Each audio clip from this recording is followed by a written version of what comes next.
ऐकू येत नाही आम्हाला तुम्ही काय ऐकत पण जेव्हा ते काही समजून नाही राहिलं ते जीव तेवढं थोडं बोलावे अगर काही समजेल माहित पण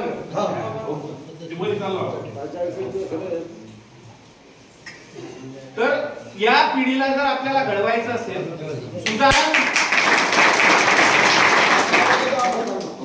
सुजाण नागरिकत्व जर आपल्याला घडवायचं असेल तर आपल्याला हे समजून घ्यायला पाहिजे की पूर्वी काय होतं आणि आज काय फरक पडला. आपण दुसऱ्याला दोष देऊन अर्थ नाही, आपण पिढीला दोष देऊन अर्थ नाही. चुकलो आपलं चुकलेलं, या पिढीचं काहीतरी कुठेतरी चुकून राहिलं. गावाचं गाव पण हरपलेलं, तरुण पिढी वाया गेली. गावाचं गाव पण हरपलं.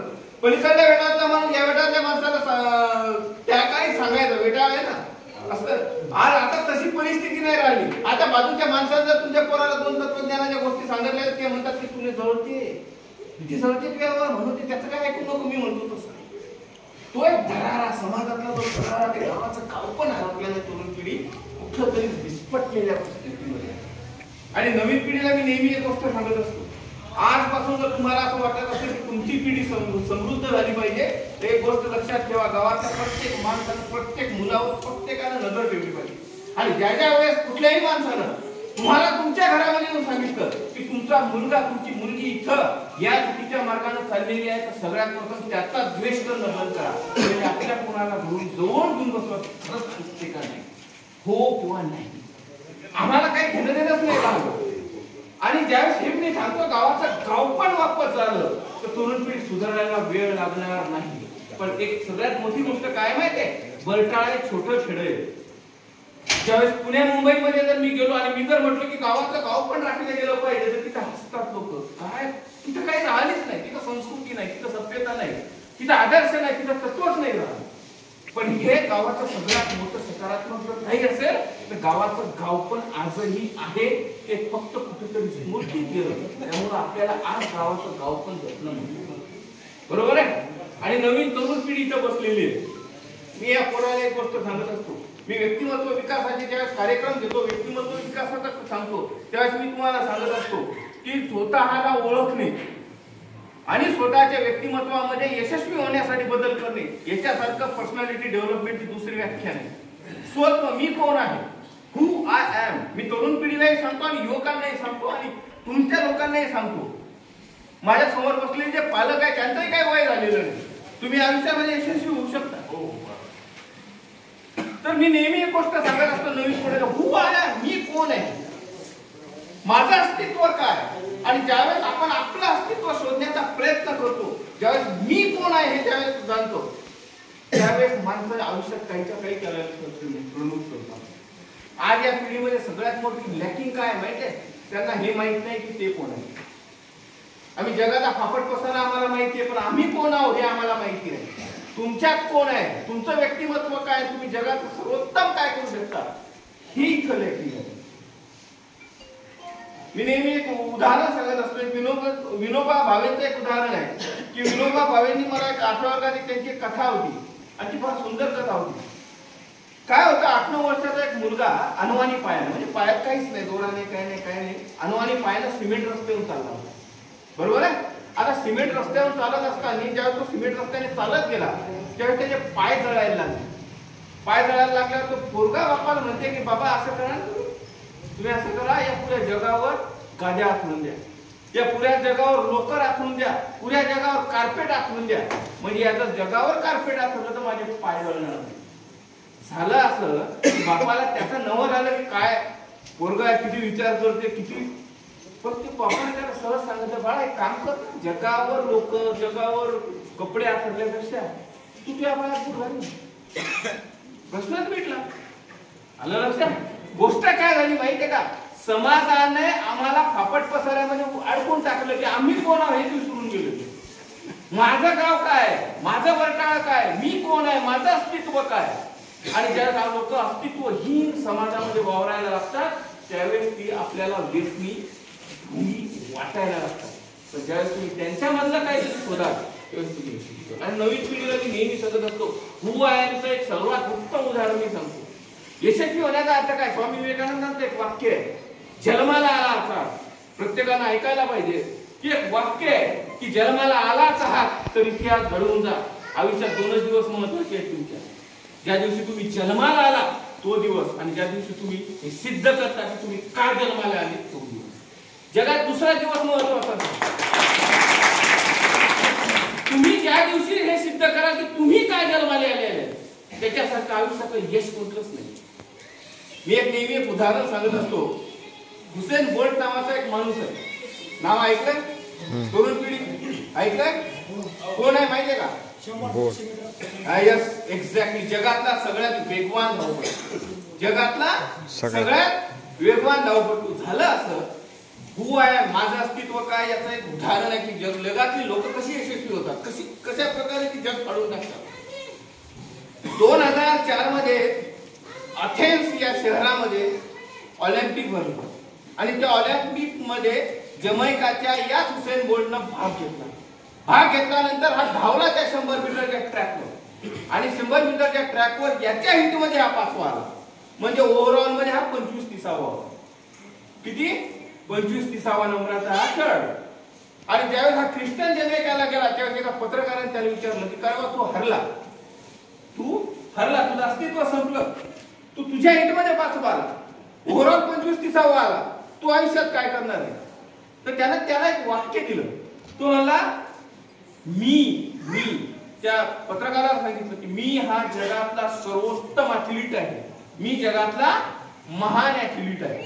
आता झालं असं की त्या छोट्याशा ख्रिश्चन जमैकामध्ये एका छोट्याशा वर्तमानपत्रात एक न्यूज आहे किंवा हुसेन बोल्ट नावाचा एक माणूस असा म्हणून राहिला की मी जगातला महान ॲथलीट आहे.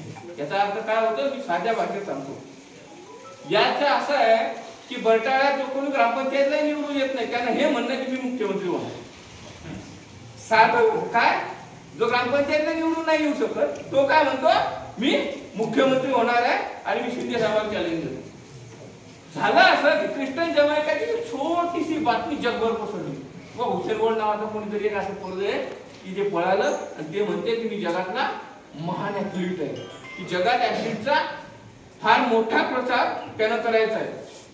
झालं असं 2008, 2012 आणि 2016 हे 3 ऑलिम्पिक झाले. त्यानंतर 2008ला बीजिंगला झाला, 2012ला लंडनला झाला आणि 2016ला रिओ दी जेनेरिओ नावाच्या ब्राझीलमध्ये एक ऑलिम्पिक झालं. आणि तुम्हाला आश्चर्य वाटेल या 3ही ऑलिम्पिक मध्ये 3 असे 9 सुवर्ण पदक त्यानंतर हुसेन बोल्ट 9 सुवर्ण. चा अर्थ असा होतो, माझ्या अस्तित्वाचा असं होतं की ज्यावेळी तुम्ही स्वतःला कमिट करता की मला हे मिळवायचं आहे त्यावेळी तुम्ही तुमची मेहनत करायला सुरुवात. प्रॉब्लेम आमचा असा आहे की मी कोण आहे, माझं अस्तित्व काय आहे आणि मला काय करायचं आहे हे या पिढीला माहिती नाही. ही पिढी आपलं ऐकत नाही असा आपला प्रॉब्लेम. लक्षात त्यांना त्यांच्या अस्तित्वाची जाणीव करून देणं हे पालकांचं पहिलं कर्तव्य आहे. आम्ही म्हणतो जा इंजिनिअरिंगला जाय, डाय डॉक्टर, ज्या किंमत येते कर. अरे नाही, तुम्हाला काय येतं, तुमचं बेस्ट काय, तुम्ही कोण आहात हे ज्या दिवशी समजलं का नाही त्या दिवशी मग जगामध्ये सगळ्या गोष्टी आपोआप घडायला लागतात. आणि आमचा प्रॉब्लेम असा आहे की नवीन पिढीला माहित नाही अस्तित्व काय, आणि मग ती पिढी डांबरी रस्त्यावर दारू पिऊन नवरदेवाच्या समोर नाचते. आणि नाचताना गाव कोण करावते, बाई वाड्यावर या. आता गाणं आहे वाड्यावर या. आता एखादा अवघड असते माझं बोलणार, एक बाई होती अवघड गावात, अरे भाऊ मी तर येते, तू आता वाडा पाहिजेत ना, आपला घरकुलाचा तिसरा आपला बाकी आहे, तू घेऊन काय रेंटल लेवल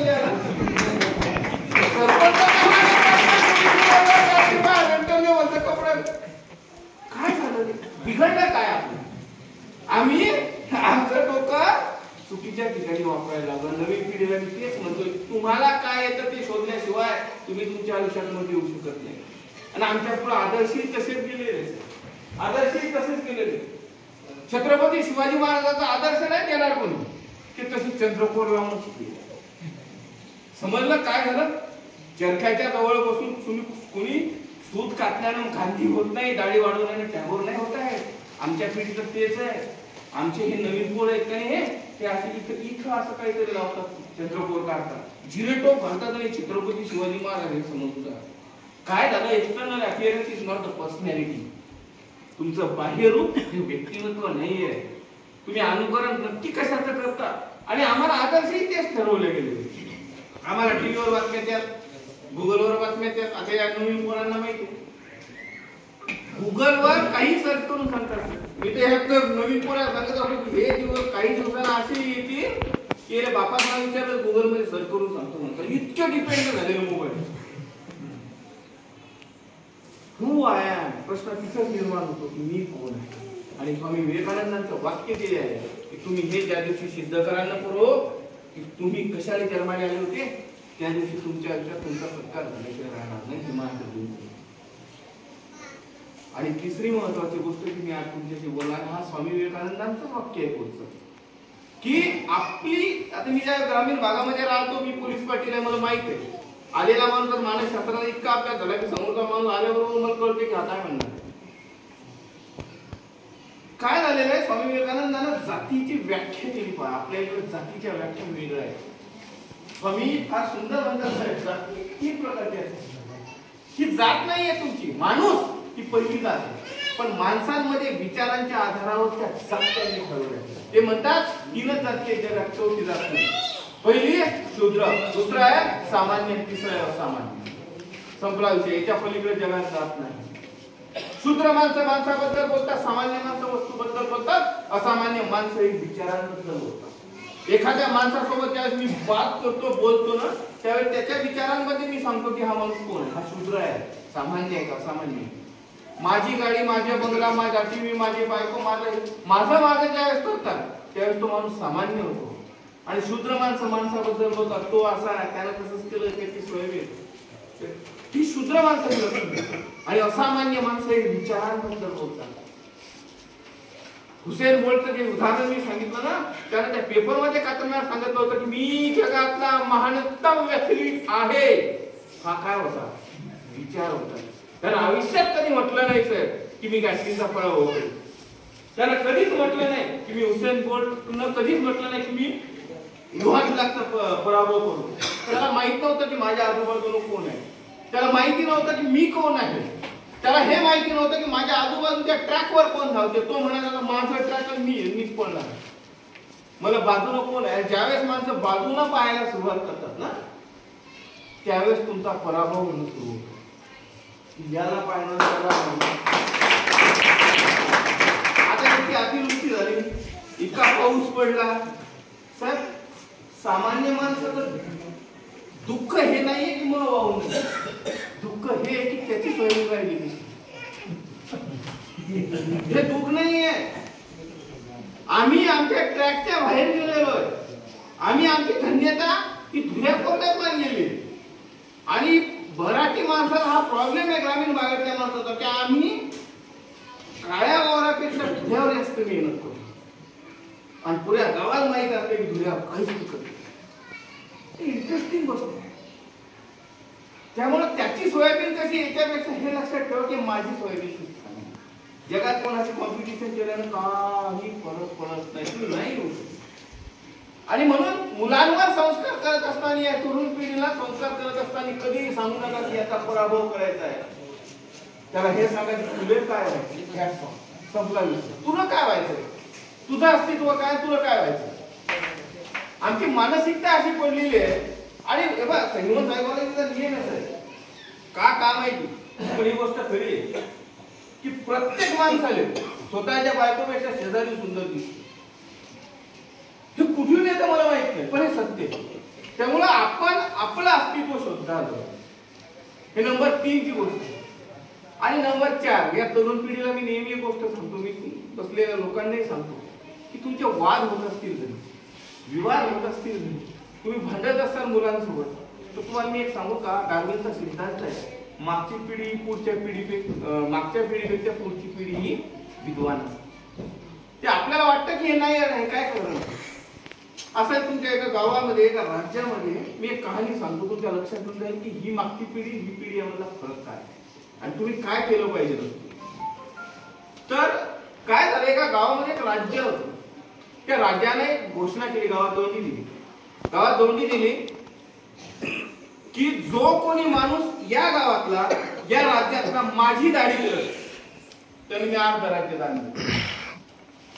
राजाने काय घोषणा केली की जो कोणी माझी दाढी करेल त्याला मी मग अर्ध राज्य देऊन टाकेन. आता त्याला एक सांगितलं की अर्ध राज्य देणार, पण त्याला एक अट आहे. अट काय? माझी दाढी करताना जर रक्त निघलं तर त्याला मी मारून टाकेल, त्याला देहांत प्रायचित्ताची. आलं लक्षात? सिंपल. आता झालं असं की त्या कालचे जे काय दाढी कटिंग करणारे लोक होते ते म्हणत बाबा आपलं काय लाभ नाही, आपण काय करणार, निघलं रक्त का मरा, त्याच्यापेक्षा नको ते, ही भानगडच नको बाबा माझ्याकडे, मी येतच नाही. आता त्यात एक तुकार पोरगं होते.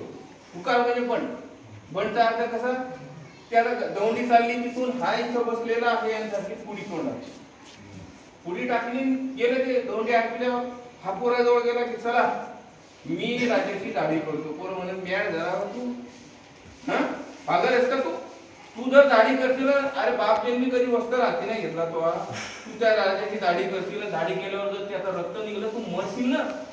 याला सिगरेट पेटवली आणि पेटवून आता मला आता पाचशे नाही गाडी तर मीच करणार. अरे म्हणे ऐक, घरी गेला बापाला माहित झालं हे दाढी करायला निघलं म्हणून बाप म्हणे अरे बाबा तुला काही सारखं नाहीये, बाप मी आपल्या घरात कोण वस्त्रा घेतला नाही, तू याची दाढी करशील मरशील, तू एकटाच आहेस. तो म्हणे बाबा तुम्ही टेन्शन घेऊ नका.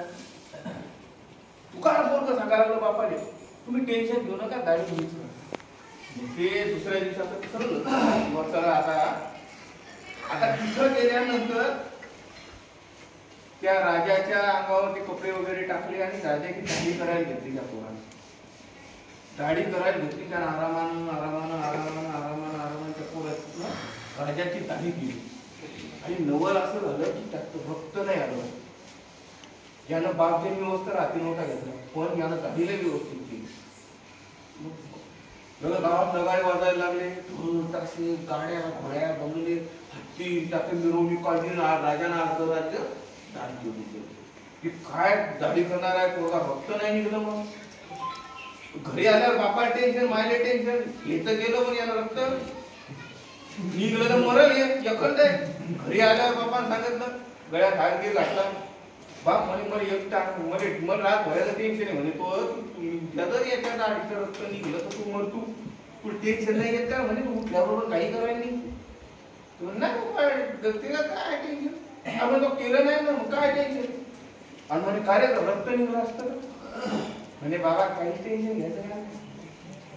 तुमच्या हे लक्षात नाही आलं म्हणे की त्याचं जर रक्त निघलं असतं ना तर त्याचा गळाच नाही असतं. तुमच्या लक्षात का नाही पण ही गोष्ट, अहो त्याच्या हे काय म्हणतात कपडे वगैरे टाकेल, राजाचे कपडे टाकेल. आता राजाच्या आजूबाजून कपडे टाकेल म्हणे, तो निशस्त्र आहे राजा, त्याचे हात खाली आहे, त्याची मान घरात वस्त्रामय हाती करणार काय म्हणे. तुमच्या हे गोष्ट लक्षात नाही आली म्हणे, जर रक्त निघायलाच पाहिजे होतं रे मा तोटा झालायचा. बाप म्हणे तोटा कसा काय झाला, अरे म्हणे त्यानं काढलं सांगितलं काय, रक्त निघलं की मारून टाकतो नाही तर अर्ध राज्य. अहो म्हणे गळा कापला असता एका राजाने दुसऱ्या राजाने मारला असता तर अख्खं राज्य मग होतं ना. अर्ध्या राज्याचं गेलं मग अर्ध राज्य गेलं अर्ध्या भानगडी. तू मला काय टेन्शन आहे काय कहाणीचा मर्म लक्षात घ्या. कधी कधी बापानं बी हे लक्षात घेतलं पाहिजे की तुमच्या पुढची पिढी तुमच्यापेक्षाही मोठा विचार करणारी. जर एखाद्या वेळेस असं झालं आणि पोराने जर कोणता धाडसी निर्णय घेतला तर फार लोक तर करू दे काय, हे पिढी पुढची पिढी आहे ही ऍडव्हान्स आहे. जिथं तुमचे विचार कोणता बाबा आता रक्त निघलं की हा मरते, हा त्याच्याही पुढचा विचार करून राहिला की रक्त निघलं की याला खतम करू आणि राज्य आपलं करू. या प्रकारची ही पिढी आहे.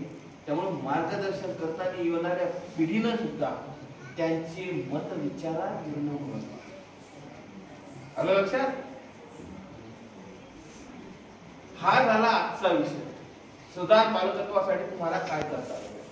यानंतर असं आहे की जर तुम्हाला काही प्रश्न असतील, सामाजिक प्रश्न असतील, राजकीय असतील, मानसशास्त्राचे प्रश्न असतील तर कृपा करून मला विचारा, नाही तर मग मी आपण हे व्याख्यान इथं बंद करू. बरोबर आहे? काय असेल तर विचारा, नाही तर आपण हे वाईट करू. चालेल? पटलं आपण जे बोललो ते?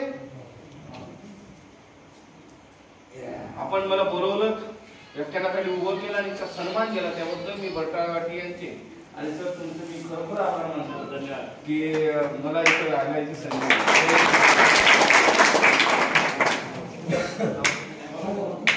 बोला सर. बोलत नसतो. ग्रामगीता आहे वाचणारे असतील कोणी त्यात ग्रामगीता देऊन द्या वाचणाऱ्यांमध्ये.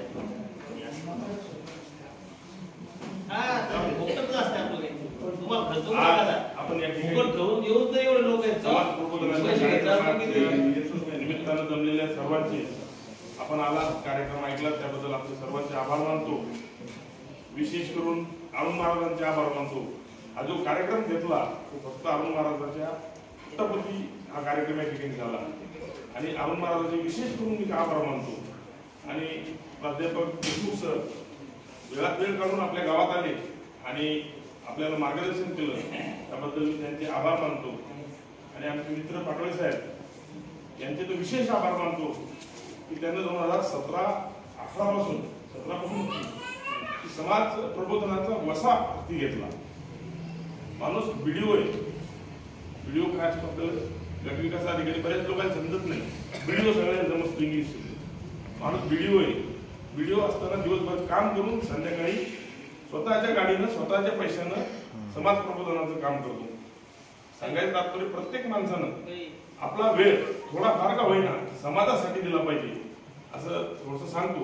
आणि आपण सर्वजण या ठिकाणी आले त्याबद्दल सगळ्यांचे आभार मानतो. आणि आजचा कार्यक्रम संपला.